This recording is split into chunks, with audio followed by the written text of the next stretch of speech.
Because typically in these situations, the abusers, the ones who are actually doing the harm, they're Right. not often considered. But your organization offers batterer intervention programs, and you include the abusers in the recovery process. And by what you're saying, like it's vital and important, and it actually makes a difference, especially when they have children together. Like that's hard. They're Mhm. going to be a part of your life regardless, right? Right. But how can we do it in a safe, in a healthy manner, Right. right? So that the kids aren't being used against each other, Right. to harm further abuse one Right. another, right? Yeah. Right. So they're worked with individually, whether or not their, relationship makes it, we can't control that. All we can Yeah. do is present the information. They have to decide what they want to do with it. And we believe that verse in the Bible that says that God changes the hearts of men. He's the only one who can. All we Yeah. can do is present the information and we pray. We pray. And a lot of those who come to our intervention program are not actually active in their faith. They have to believe God exists and be okay with their Christian approach and maybe have a little church background so it's not confusing since we're using Jesus as our model for the program. But we meet the state standards, and it's crazy because I'm on the northwest side of the country, which is very liberal, and yet we are contracted with Community Corrections and the Department of Human Services, and we're overtly Christian. We pray in our groups. And yet here we are doing this work, and God has just given us favor and helped us. And we have such great outcomes compared nationally to the national outcomes in working in intervention. So we're hoping to later this year actually offer a Zoom option for that nationally, because right now we only offer it in our area for the intervention piece. But we've had so many women who are attending groups in other areas of the country going, I want to send my husband somewhere as a boundary for him to get help, but there's nothing here, or the organizations there don't allow guys who don't have like a criminal charge to attend their Oh, group, wow. because the thinking is you don't add criminals in with non-criminals, but really the guys are the same. They're all the same, really. They have the same thought process, and they're only with each other about an hour and a half a week. So, they're not going to pick up a criminal behavior, some of these other guys. So, we have just found it to be really good to blend them together. We actually mix them together here, even though it's not really what the state wants even, but we have found it to be very effective. And Yeah. with our men that we serve, because the guys who are court ordered, we have more ways to hold them accountable. And the men who are voluntary, we have about 25% of our men are voluntary, meaning their wives or the pastors, counselors have sent them to us. That those guys, we can't share a lot because a lot of the information is coming from the victim and we can't put her in danger. Yeah. So we can't hold them sometimes to everything that we know, just for safety reasons. So, and it's always about victim safety first and offender accountability second. So no matter what he's saying, and it would be so easy if we were just doing intervention work, you get siloed and you forget the victim's experience. But we work more with women who experience abuse. Yeah. So we have a lot of victim contact, which keeps us grounded, because we have women whose husbands are coming voluntarily and they're living in the same home. We don't usually recommend that, but they'll come home angry after group because we're pressing them on things. Yeah. They tell us how great the group is, and then they go home and they're angry at their wife. So, we get to hear that, and it reminds us to be careful in what we're doing. And so if a woman calls in and says he's doing this and this and this, we're going to go directly into victim advocacy mode to help her, because we can't guarantee that he'll change. When he comes to group, he at least has the opportunity to make changes. But there's no guarantees that a person coming to an intervention group is going to change.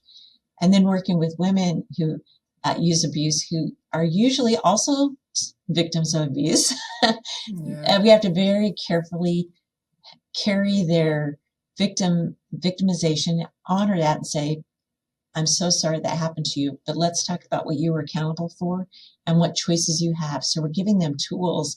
And the women and men coming out of this program just say, I felt so set free and so empowered. And it's so exciting to watch them move forward in health. And even if that marriage didn't make it, if they remarry, then they're in a healthier relationship. I have a really close friend right now, and he went through the program. He's just so grateful, and they have a great marriage. And he's just like, oh, Stacey, it just set me free, and I just can't thank you enough. And I've had men call back 20 years later saying, Stacey, I just want you to know, still working the program. It was a rough year. My wife had a stroke, but I'm still putting things into practice, and we're doing well. And it's so encouraging to hear that, because we don't always get to hear that. Yeah. Yeah, it has to be encouraging to see your impact, and then years later, you're still impacting people's lives. That's powerful. Yeah, that is so powerful. Yep, and not every story ends like that. But whether I just for the women who are listening who are in abuse, whether or not your abuser chooses to change or not, you can. And you can live a happy, fulfilled, healthy life. And I don't believe that God ever meant for abuse to be a life sentence. That you can recover and heal. And you'll remember it's a part of your story, but it's not who you are as a person. Yes. Yeah. Yes. So I don't think we talked about like the barriers you kind of mentioned a little bit earlier. Sometimes there's children present or other reasons why it's not so easy for a victim to just leave. Yeah. What are some other barriers that might exist that keeps a person in that situation? Because sometimes people ask, why don't you just leave? Yeah. But it's not always that easy. It is never that easy. Yeah. Well, first off, she loves him. I mean, that is the reality, is that these women will leave and go back multiple times because they're hoping that he'll understand, he'll make changes, and it will be the way it should be. So they want the relationship to work. So another barrier is if they're a woman of faith, there's a lot of pressure around, I grew up with, divorce is like the worst sin you could possibly do, and it's like, you just don't divorce. And here my sister went through this, and now when she would see people from her church, she would run the other way because she felt so horrible that she did the one thing you weren't supposed to do. And so when I'm doing trainings with pastors, sometimes I'll use this, and it's in the book as well, but I'll say, so this woman goes to her pastor and she says, Pastor, do you think God can forgive murder? And the pastor thinks for a while, and he thinks of King David, and he goes, yeah, I think God can forgive murder. And she goes, so it would be better to murder my husband than divorce him. Oh, wow. And I know it's meant to be kind of a shock value. Yeah. But see, God would never sacrifice a person for the sake of a relationship, but the faith community does. So that's a huge barrier for women of faith. There's also the financial impact. They're like, maybe she hasn't worked, or she's working at a very part-time job. It's like, how am I going to be able to make it?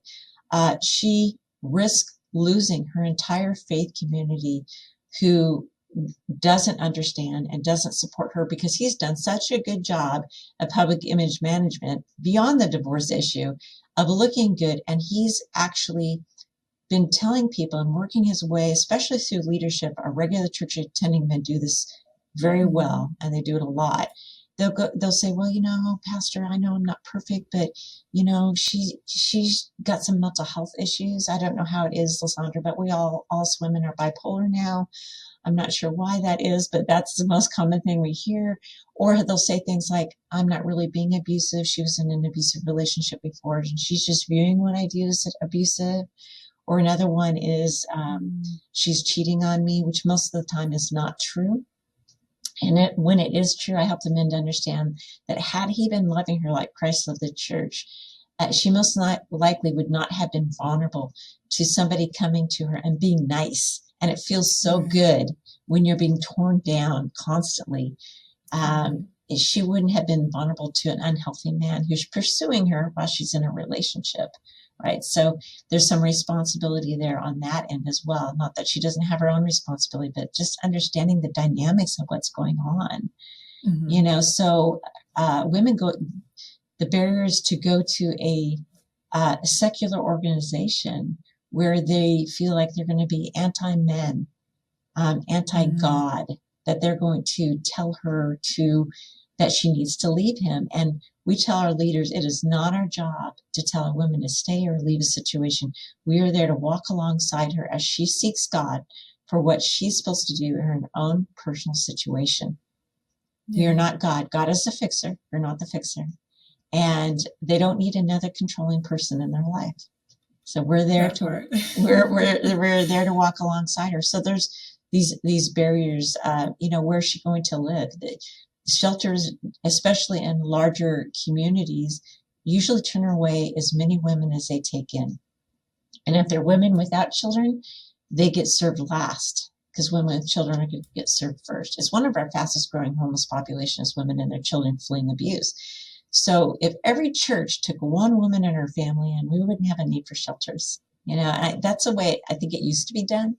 But again, a lot of people still see this as kind of like, oh, it's a family issue. It's private. I shouldn't get involved. People don't understand this issue. Probably that misunderstanding around abuse is probably one of the biggest barriers. She goes, she tries to explain what's going on, and it sounds like normal marital conflict because the Yeah. person doesn't understand the difference between that and a relationship where power and control is present because there's some things that look similar.